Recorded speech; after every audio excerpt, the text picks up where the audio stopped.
cover. But what a joy to meet all of you. And I know some of you came on the 10th, and we had some technical problems, but today we are all a go.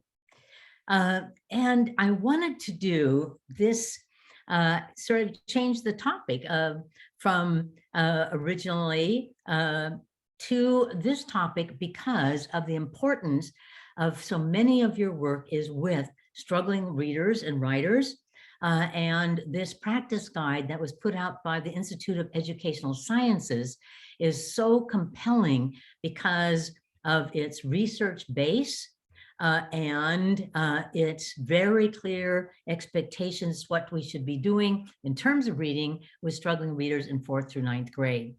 And so first of all, just to give you a heads up of the resources, you have in the resources, you will get this recording, but you also have the link, you have the link to the actual practice guide. And here is the one that I ran off, and it is no small document because this whole section is all of these studies that were reviewed by IES, making decisions about what they were going to cover. So that's why this one is so compelling. And then because I'm doing some book studies with different districts on this, I divided my book up into their recommendations. So that is there, but also there was a beautiful webinar done by Russell Gersten, who leads the review of research for IES, and Dr. Sharon Vaughn, who you're all familiar with at University of Texas, Austin, and Kim St. Martin, who leads the RTI program in the state of Michigan, and also does a lot of work in other states, including Ohio. So that link you also have in your resources, so you could listen to my webinar, and then you can listen to their webinar. And then there's also all the slides from their presentation. So the hope is, when I looked at this, there is the cover of the IES Practice Guide. Number one was just to remind you of the importance of the IES Practice Guides, which are federal government funds, the review of research, and they come up with recommendations for us. And it's a resource I think we don't tap into often enough. If you want to know, well, what should I do to be certain kids are going to practice and be able to pass algebra? There's an IES practice guide. What should I do with young writers? What does the research tell me should be done for writers in the primary grades? There's an IES practice guide. So this is a reminder to seek out, go to Google, put in IES practice guides and look them over. They're very good documents to reproduce for PLCs.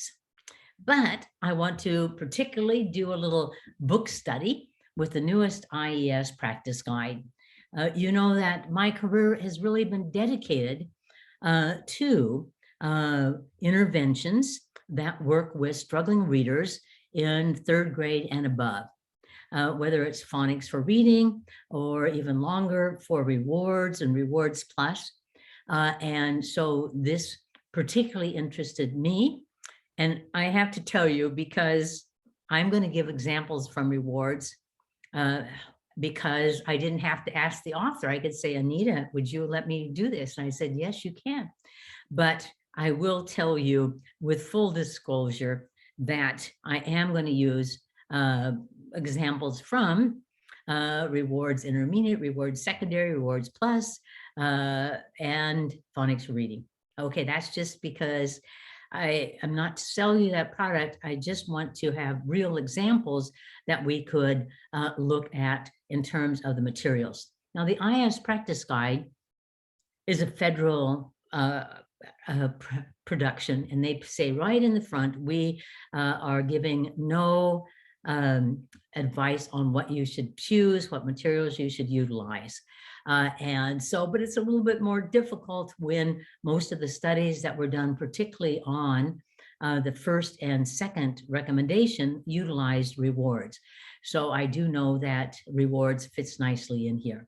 but it's the big ideas that I want to give across, and that we ensure that we're really thinking about to stay on the path for what makes the most difference with the students we're working with. All right, so this is sort of like a book study, and some of you already looked at the book and studied it, and this will just point out more features. So the goal of the IES review of studies for any of their practice guides is to first determine what are available studies that answer the question or a portion of the question that we are looking at. And they usually do one big one, if not two, a year. And then we have certain criteria that we're going to use to pick out what studies that we can look at. And then from those studies, we're going to have a panel that reviews the studies and comes up with recommendations. So and then they tell you, is there strong support for this recommendation? Is there moderate support for this recommendation? So let's just look at them. Number one, you have students that are not reading at grade level, and they're 4th, 5th, 6th, 7th, 8th, 9th graders. One, you should teach them how to read complex multisyllabic words. Number two, you should continue to work on automaticity, fluency in terms of pace of reading, fluency in terms of accuracy, and fluency in terms of prosody or expression. Strong evidence, strong evidence. Number three, you should build comprehension by having some consistent comprehension building practices that you utilize. All right, so this is what many of you have been doing for a good deal of time, but now you have much stronger research support and summarization of this. They added one that had moderate level of evidence, where the students would read what the researchers called stretch text or more challenging text. Now, because our time is limited, I thought we should cover the ones that are strong, strong, and super strong. So we're going to look at the first three. But I love the way that, first of all, the panel did a great job summarizing the research and giving explanations, and also talking about how we should leap over certain kinds of challenges that we might emerge. So I'm going to hit those big points sort of as we would for any other book study. So the first one is that the students would be taught decoding skills that involve multisyllabic words. And, you know, this has been, since my dissertation was on this long ago, has been a concern of mine, because we often see students go sort of on a plateau when they can't read the longer words. And why might it be important to our struggling students? Well, one reason is simply that the number of multisyllabic words significantly increases 4th grade and beyond. And not only do the numbers increase, but those words often carry the primary meaning of what the students are reading. And so if I can't read those words, then I cannot attach meaning to it, store it, and subsequently retrieve that meaning. And the students need a strategy of how to break it into decodable parts. Because if they try to go letter by letter and say the sounds, they may not be able to blend that into a recognizable word. So they have to have some strategy that allows them to put it into decodable parts. And there are many benefits. Now, if I have been taught a strategy for reading long words and I've been given an adequate amount of practice on it over time, I'm going to be able to attack unfamiliar words in my science, my social studies class, my language arts class. I'll have confidence, I'll have more interest, I'll have more motivation because I can actually read the material. So these are exactly the kind of benefits that we have seen and the importance of being able to read multisyllabic words. So what are some of the things that they would tell us? Now, for each of these big recommendations, they have how-to steps. And we're going to look at each of them, but they'll make so much sense to you. Number one, if I'm reading a multisyllabic word, I have to already have the pre-skill of being able to say sounds for vowels, particularly because one thing about syllables, every syllable has a vowel sound. So, and so that they need single vowels, which in our work with rewards, we found that the short vowels was actually the strongest challenge for the struggling readers. And they also need to know all those vowel combinations. So pre-skills in terms of letter sound associations need to be in place. Then the students need a routine, a strategy that they could use consistently to decode unknown words. And of course, in our work in rewards, we had a strategy. Some of you have taught rewards, so you know, circle the prefix, circle the suffix, underline the vowels, say the part, say it fast, make it a real word. You know that, or some other strategy. And number three, that this will not surprise you at all, that you include spelling instruction in the lessons, because these are reciprocal, decoding and encoding. Decoding, I look at the letters and I say the sounds. Encoding, I hear the sounds and write the word. So if I want to strengthen decoding, I need to also do encoding. If I want to strengthen spelling, I better do decoding along with it. And then that they practice multisyllabic words in many activities. Now, this is actually one of my concerns that they answered here, is that some people think, oh, I could introduce that strategy to my 8th graders tomorrow on how to read multisyllabic words. And it was, teachers teach it as sort of like a done deal. It took hundreds of words for us to teach and reward students to a level of automaticity that they could generalize to using it, that they need a lot of practice in order to get them to that point. Of course, explicit instruction would require that after you've had demonstration and guided practice and checking for understanding, that you had an adequate amount of practice. Well, so let's look at each of those. And we're going to start with how-to step 1, in which they suggest that we check out students' ability to say letter sound or have a letter sound association, to say the sound when they saw the letter, the grapheme. And so, for example, this is the list of vowel sounds that we teach as pre-skills in rewards to prepare students for sounding out syllables within the word. And for example, we teach them the sound and the name, a and a, and e, I and I, and o, and u, as well as vowel combinations.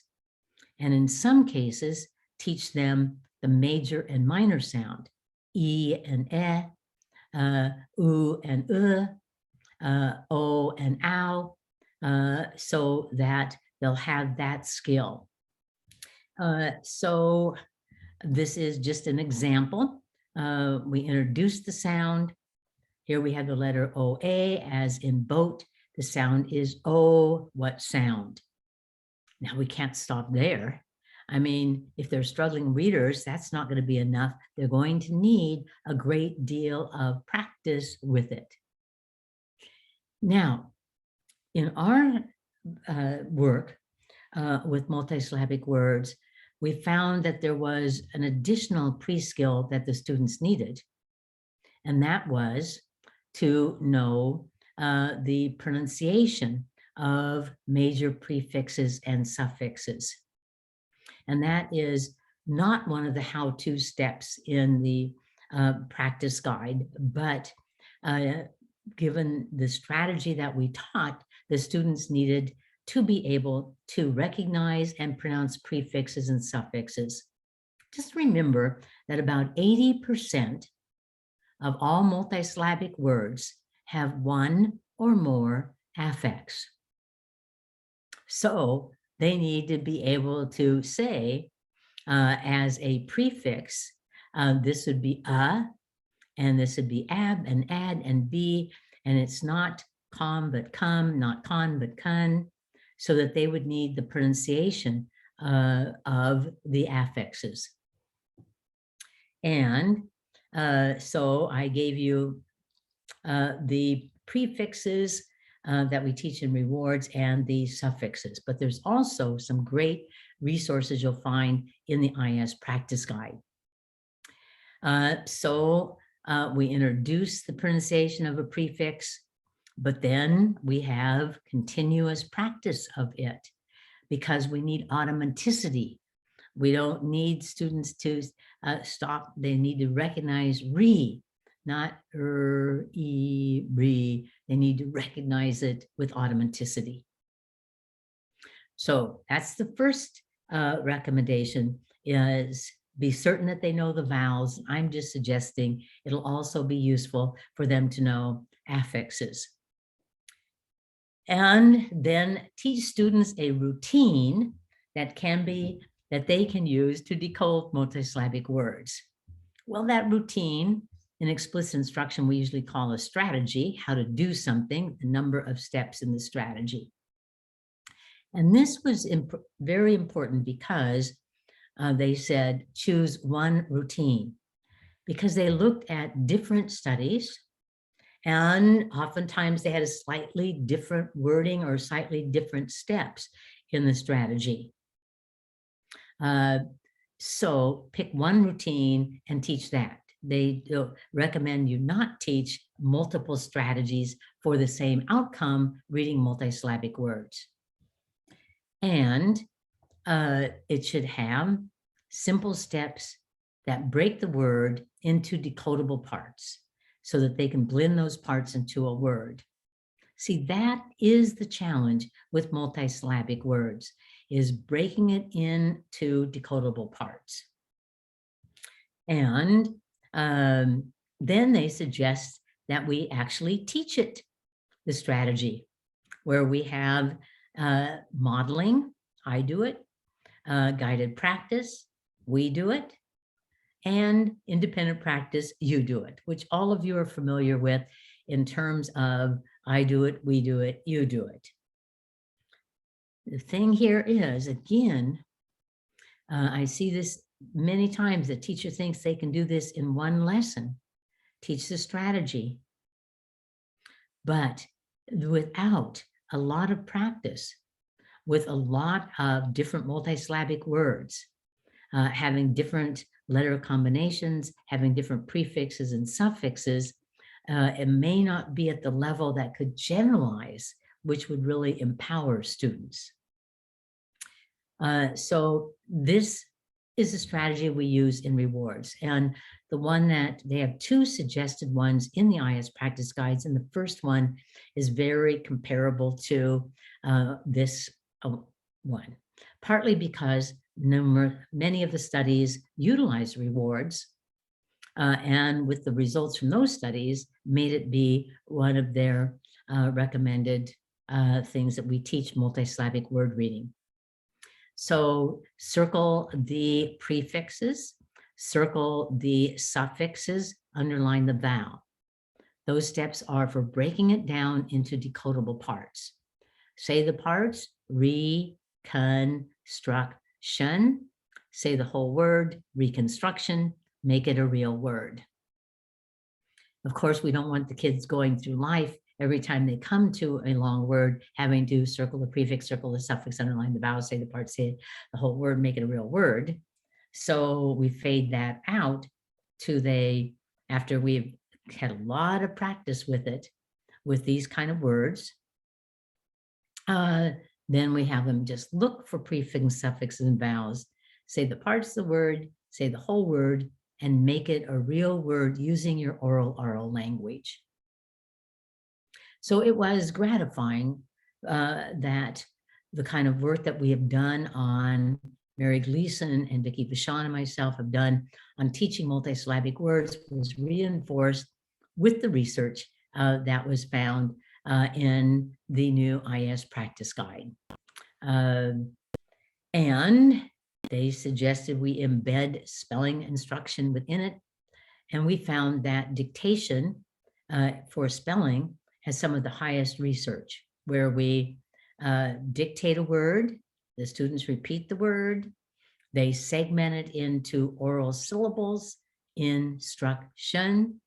Then they say the syllables as they write the word, instruction. And then we show them the word instruction, and they compare it to their spelling. If they have not spelled it correctly, they cross it out and rewrite it. Now, this is the way that we did the spelling in rewards. And they have some other suggestions also in the practice guide, but consistently dictation with feedback. Dictation without feedback is not going to make a big difference, but dictation with feedback makes a big difference. And finally, they suggest that the students get a wide array of practice activities. They could practice the words in isolation, lists.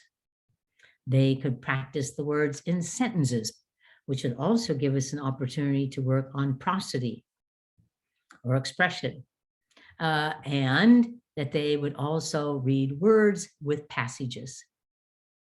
So, for example, again, I'm drawing from the examples that are available to me.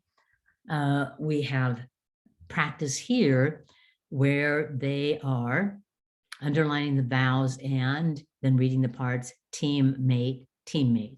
And these are in isolation. And then we could do practice with the affixes that they've learned. Circle the prefix, circle the suffix, underline the vowel. 4 decodable parts, considerable, considerable. And they could also practice in words that are word families and in sentences. And later you're going to see that they suggest working on prosody for the purpose of improving fluency, and sentences could be used for both. So the students read, the clown's performance was so marvelous that the spectators stood up as they clapped. They had to figure out performance, marvelous, spectators. So these are just laden with multisyllabic words. But I could also work with them, as they later recommend, in prosody, because kids might go, the clown's performance was so marvelous that the spectator stood up as they clapped. And that sounds like too many of your children. But after they have read it to themselves, I could model it with prosody. The clown's performance was so marvelous that the spectators stood up as they clapped. Now let's read it together, being certain that we have expression. And then, of course, we could also work on pause at the comma, stop at the period, pause at the comma, stop at the period. So, and then we could have passages that had multisyllabic words. So they suggest practice in isolation, practice within sentences, and practices within passages. But I so commend them for emphasizing we need a lot of practice. Because, I don't want people just to say, okay, check it off. I introduced all the vowels. I introduced all the affixes. I introduced a routine. And that is going to be cognitive overload. The students need to have that sequence over time. It has to be cumulative in its instruction. We have to be certain that all that we know about good explicit instruction is utilized. All right, that's pretty exciting, isn't it? Okay, act excited. All right. And this is just another example of a passage. And if you've ever taught rewards, you probably know this passage, but I had to read the whole thing again because what an amazing athlete to be one of the best runners we've ever had, who got Olympic golds for running, who actually had huge challenges with mobility altogether. Pretty darn amazing. Well, and here's one of the richnesses of this practice guide is they constantly have recommendations from studies for things like more practice. This is like more practice for multisyllabic words. Well, number 2, provide purposeful fluency building activities to help develop students so they read effortlessly. Well, so what are their how-to steps? This one's very important because they're suggesting repeated readings. From way back when David Chard did a review of research on how to build fluency, their conclusion was repeated readings would make the most difference. They're simply suggesting that the repeated readings would be best if they each had a purpose. So we'll look at that. And they suggest that we work on prosody, expression. Now, I've already showed you how we could do that with sentences and combine practicing multisyllabic words with prosody. And the last one, I'm going to have to think about because it would be in addition to things that we do in rewards, is that the students would have an opportunity to read short articles just once. Maybe one day a week, they would have a number of short articles that they read. That one I had to really contemplate and actually follow up on the studies where they added that. And it made a difference in building fluency. So the first big idea was, what do we want in terms of fluency? Now, we have some of the best educators on this webinar with huge background knowledge. So this is going to be exactly what you'd expect. That the students would be accurate and that they would have appropriate pace and that they would have prosody and expression. So we've always defined fluency not just as rate, that's one, the pace, but it would go along with you're also accurate and you have prosody or expression. And we know exactly why the reading of the words needs to be automatic. We know that if I have to stop and sound out many words as I read, that's going to take my attention away from the content. If I want students to have higher comprehension, all of their cognitive energy needs to go to that.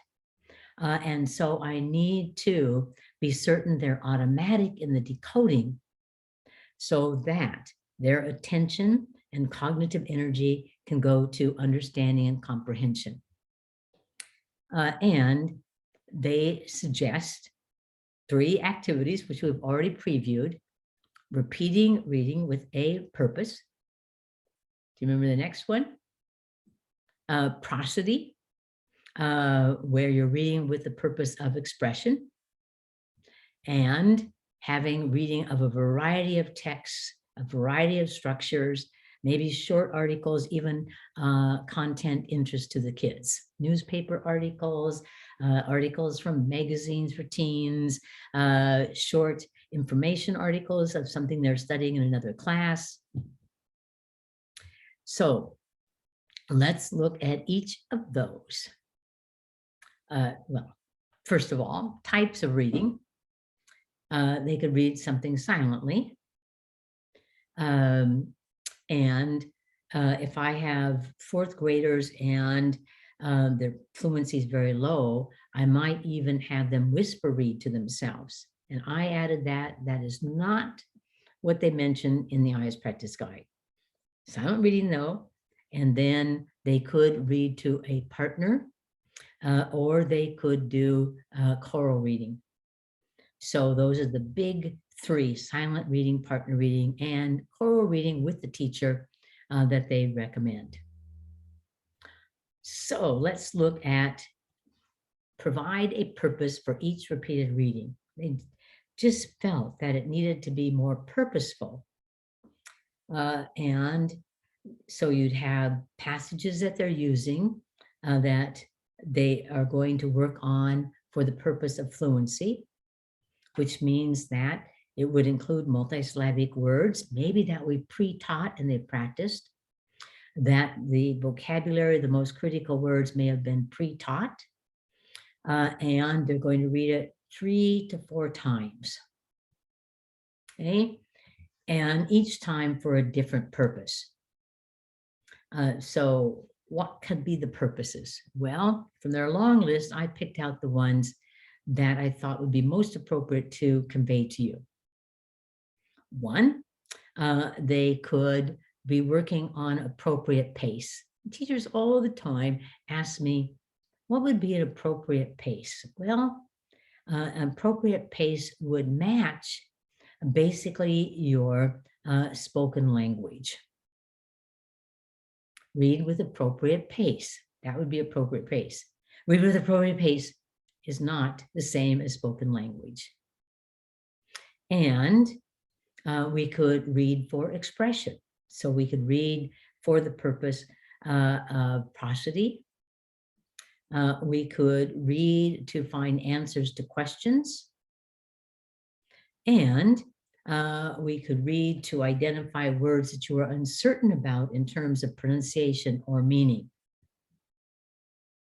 so that we would have more than one reason to read the passage or a segment of the passage. But we're going to read it. And generally, I've done 2 or 3 times. 4 is kind of pushing the limit with, do we have to read it again? Okay, you can figure that out and let me know what you think.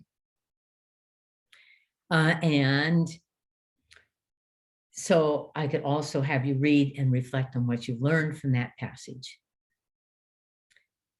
And prosody, I've sort of already modeled that, but when students have more fluency, we want them to read it with expression with the pitch and tempo and pauses at the right places.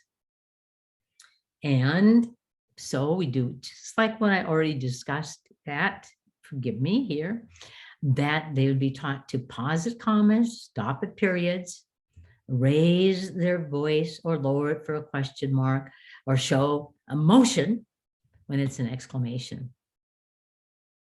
So for the first time, I'm seeing this done in the primary grades often, but many of our students don't have the skill of reading with prosody or expression. Now, the only time you need expression is when you're reading it out loud, where others might hear it. But also it indicates more comprehension. So a useful thing for us to do, and I like to do it at the sentence level, which we already looked at, or we could reread a segment and add expression. Now, one way to do expression is with narrative, but I try to use with fourth grade and above, mostly informational text, so they're learning some knowledge that they could utilize in other places. And for problem solving, I try to stuff the kids with knowledge. But both types have a different kind of expression, but both types can have expression that we read out loud. Well, the third one is to have them read a range of short articles.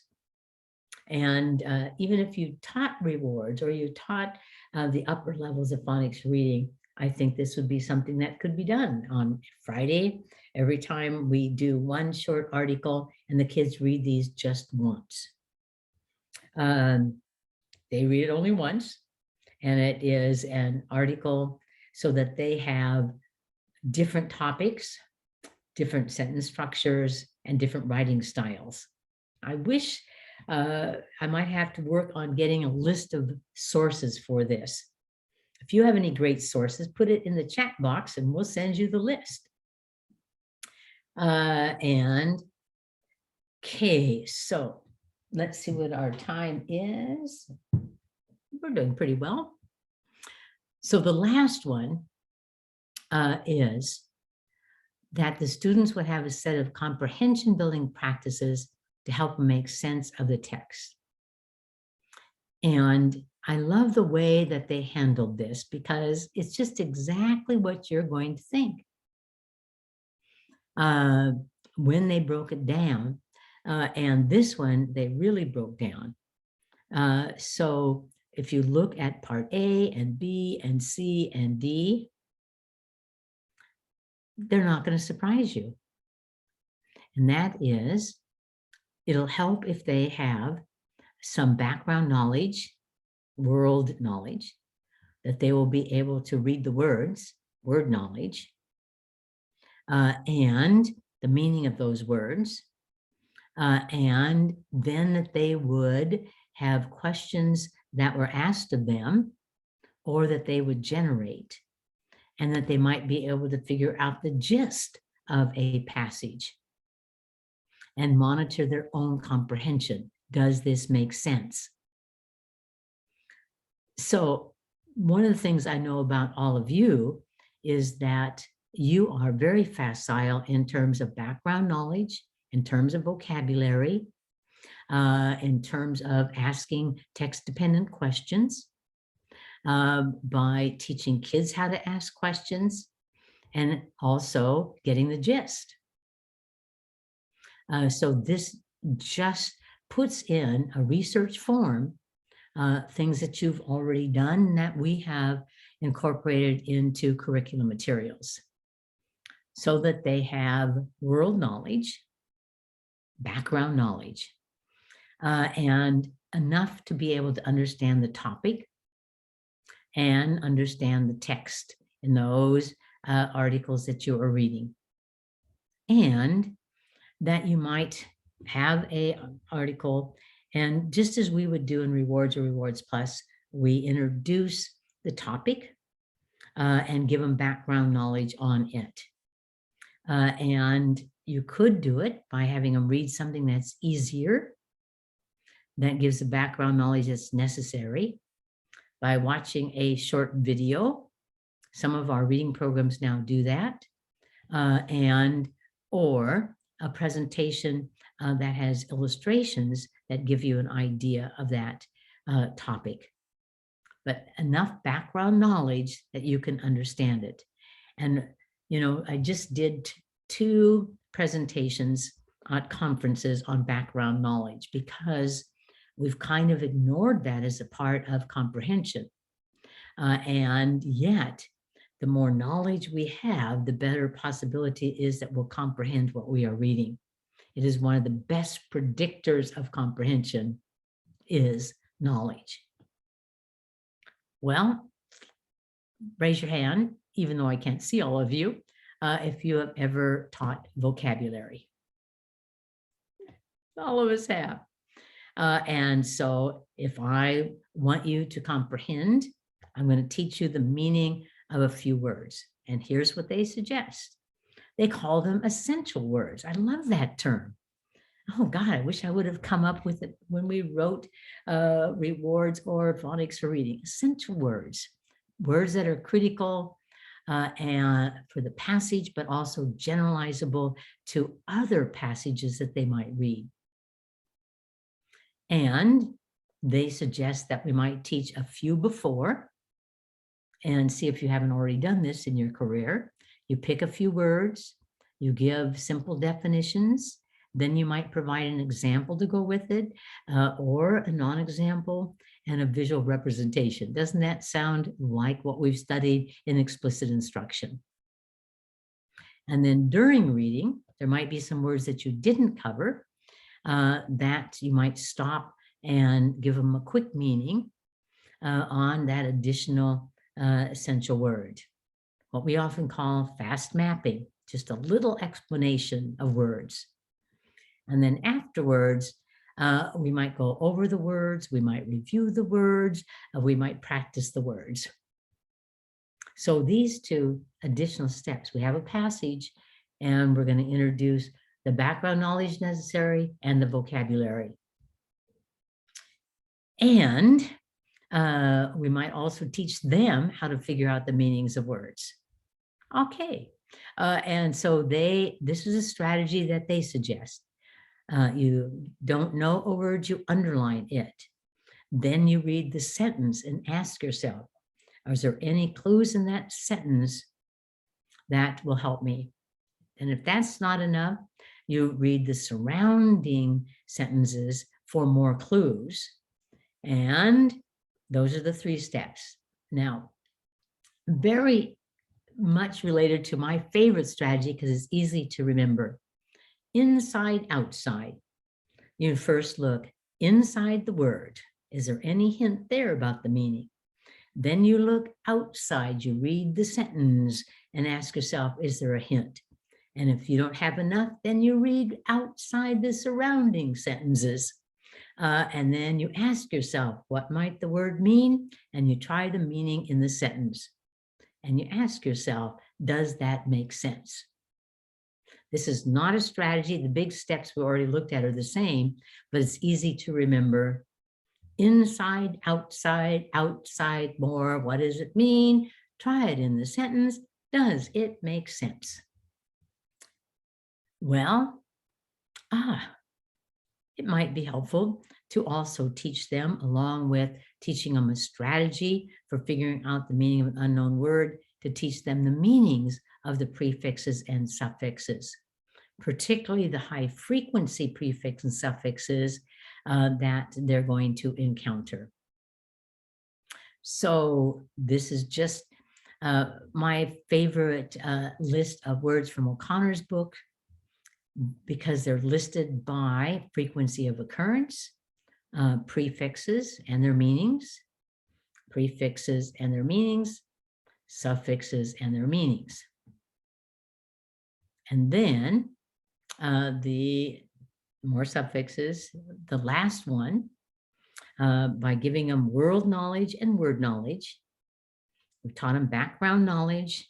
We have taught them explicitly vocabulary, but we've also taught them how to figure out the unknown words using a strategy, utilizing prefix suffixes and Greek and Latin words. So again, I gave you some references, materials from O'Connor's book on Greek and Latin roots worth knowing. There you go. And finally, part of recommendation 3 is that they would be taught how to answer questions and also how to generate their own questions. Now, you're going to be so familiar with this because this recommendation 3, first was multisyllabic words, second was fluency, third is comprehension. And for this recommendation, that you explicitly teach students how to find and justify answers to different types of questions. And I said, I wonder how they're going to categorize the questions. Well, quite perfect. We'll see what you already know. And they might do this collaboratively, and they might also generate their own questions.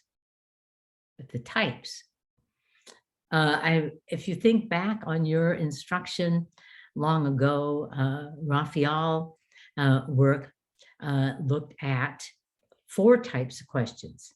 3 of them are here because they have dropped one of them. Right there, questions, literal questions that are in one place. Think and search, where the information might be in more than one place within the passage and you come up with an answer. Or author and me, I have to use my own experience, my own knowledge to make an inference. Now, they used to have a 4th one, on your own. But why was that taken away? Well, because when we ask those kind of questions, we take the kids out of the text. And they're just relating it to their own experience, their own knowledge, not to make an inference. Have you ever had this experience? Or what do you already know about this topic? And that reduced comprehension because it removed their cognition from the text.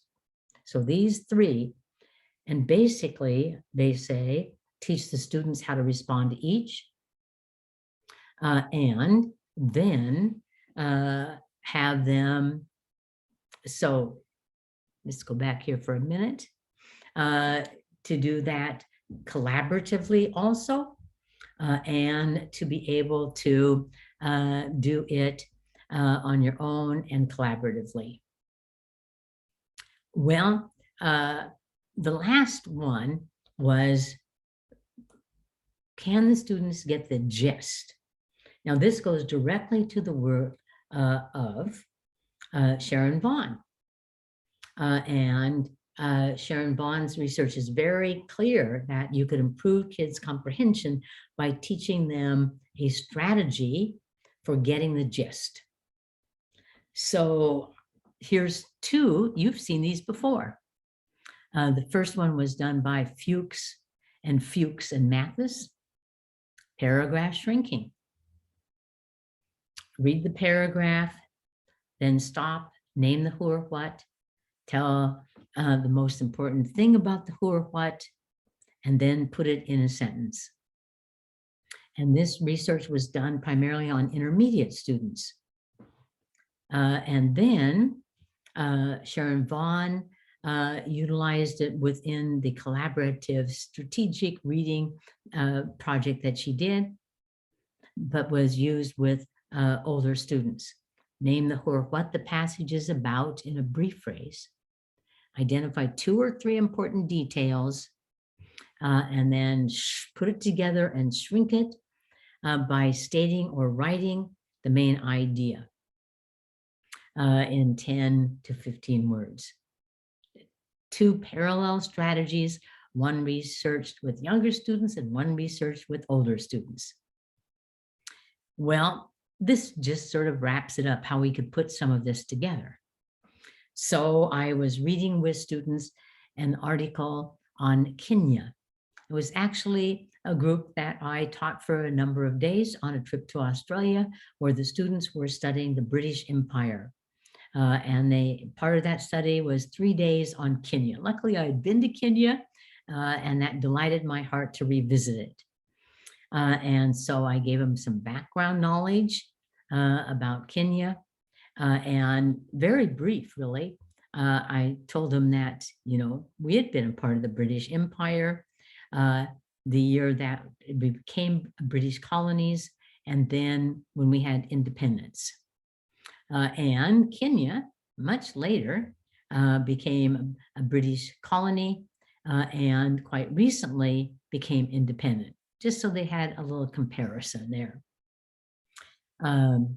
Gave them a learning intention, and then we used getting the gist. So we read a paragraph, we determined who or what, we underlined the important details, and then we generated a sentence. We did that for each of the paragraphs, And then we actually made it into a summary that we edited together. So teach them multisyllabic words, work on fluency with repeated readings with a purpose. And number 3, teach them consistently comprehension strategies. Teach them the words, background knowledge, the vocabulary, how to figure out unknown words, and then work with the 3 comprehension types right there. Search where you have more than one piece of information, and author and me. And then getting the gist. Well, that is a summary. And then I just want people to remember this would only work if you used good instruction with it. Isn't that the truth? It focuses on the content, but again, it will be the quality of the instruction. Okay, so you know these elements. Let's see how much you remember. Content. Say to yourself. Critical content. Everything in the practice guide is critical content. Is it sequenced logically? Well, we'd have to sequence the sounds. We'd have to sequence the affixes. We would have to do that and break down complex skills. Breaking it down into circle the prefix, circle the suffix, underline the vowel, say it parts, make it a real word. Yes. So much of that is covered. And the lessons would have to be organized and focused. And they have some great example lessons. And tell them the goal for the lesson and teach the pre-skills, which they do in the multisyllabic part. And have demonstrations, guided practice, and clarity. And have examples and non-examples, which they don't mention, but we would do it. But then, okay, so that's looked at, but if we don't deliver it with frequent responses, with monitoring those responses, giving feedback, having a brisk pace, helping them organize their knowledge, then it will not be enough. So we have to have explicit instruction in terms of design, and explicit instruction in terms of delivery, and then an adequate amount of practice. Now, I'm going to open it up for a moment to see if we have any questions. I would say I did rather well with that one. We got right to the minute. So I'm going to put you all on the screen so you can see everyone. Or you can do the same. And just so that you can see how lucky we are to be together. Some of them may have gone to a training that you've gone to. Now, Frank Smith, do you have a question for me? Yes, I do, Anita. All right. On slide 6, you mentioned the importance of lots of practices on the rewards strategy. I want to make sure that maybe we're not doing something wrong here. When we have our intervention students, so think of the tier 3 students doing rewards, maybe our lower tier 2 students.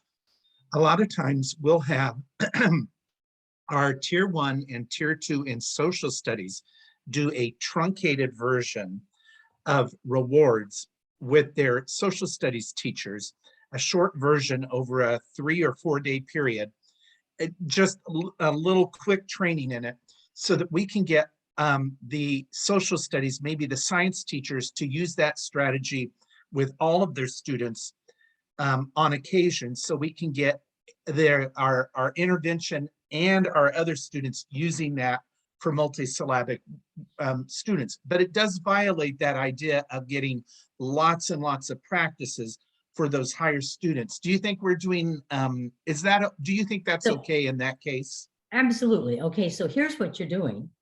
Is that one part where it talked about what to do in addition on fluency, Frank, where you want small articles and you introduced the words, the word knowledge, and the background knowledge, and you read it. You went over the multisyllabic words beforehand with a strategy. Then you read that article in science or social studies. So what you basically have done is said, we need more practice that directly will transfer to their social studies, science, their health class. Perfect. Because you're not, you're still giving them all the practice that they're getting in rewards, in intervention. It's only the higher students who don't get the real involved practice. Yeah, but we'll assume, honey, that they're not in tier 2 or tier 3. Exactly. But they'll still pick up something because there'll be a prefix that they're not familiar with that you introduce with those words.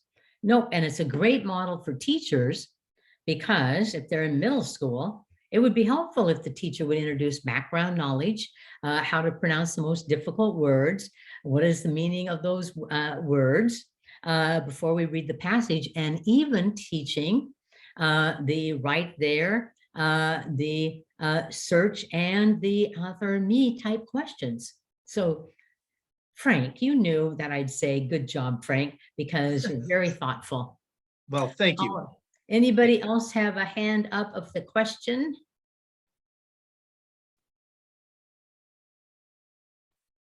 So how many of you think that some of your interventionists might benefit from looking at this practice guide? And, you know, it's sort of, we have so many wonderful practice guides that people just have never looked at, and they're extraordinarily useful. And our government does a very good job with the Institute of Educational Sciences. Well, I can't believe we don't have any more questions, but I think it's because of your rich background knowledge. Raise your hand if you have rich background knowledge, and I want to see all of your hands up in the air. All right, yes. Okay, so this recording will be up. Nick will have it up, and the resources. And again, because I had 2 people, now 3 people today, Bonnie, you asked me the same question. Is there something that an administrator, a staff development person, a curriculum director could listen to get sort of the essence of explicit instruction? And so I looked back at some interviews that I did that might be interesting to them. And I highly recommend the one I finally decided would be useful for this purpose, which is Oliver Lovell, L-O-V-E-L-L, Lovell, his podcast, which is called the Education Research Reading Room. ERRR. I put the link for that in the chat, Anita, for the participants. Ah, Mary. All right, Mary has already done it for you, but number 60, but you know, it's another series that is so excellent that you might want to look at for some other ones that you might want some knowledge of. Because I mean, John Hattie did an interview, Dylan William did an interview, and so maybe you're just thinking, well, I can't really find something interesting on television. Maybe I need an excellent interview. And they're longer than most. They're not like 30 minutes. They're about, this one's about an hour and a half, but they're worth it. So, and available to the people you work with. The other thing that I would point out to you is I keynoted recently the Oregon RTI conference, and they put online for free access all of their presenters. And it was a great conference, and it's going to be staying online. And isn't that the kind of dissemination that we celebrate? I did one of the keynotes, Marianne Ann Wolf did another one of them, but many excellent presentations. And so they put up not only the handouts as well as the recordings. Oregon RTII. Well, with no more questions, we thank you for coming. And some of you came twice. You came last week or on Tuesday, and then you came again. So I really commend you. Nick, thank you so very much for being our tech person. And it just was a total joy to see all of you. May you have a wonderful year. We'll pick up on more of these, and you can send me topics. You could say, woo, can't you do one on this? And I'd be glad to. We're going to send them all to you. We're going to start again in September. We'll have 5 next year. All right, bye. Bye, guys. Thank you, thank you, thank you.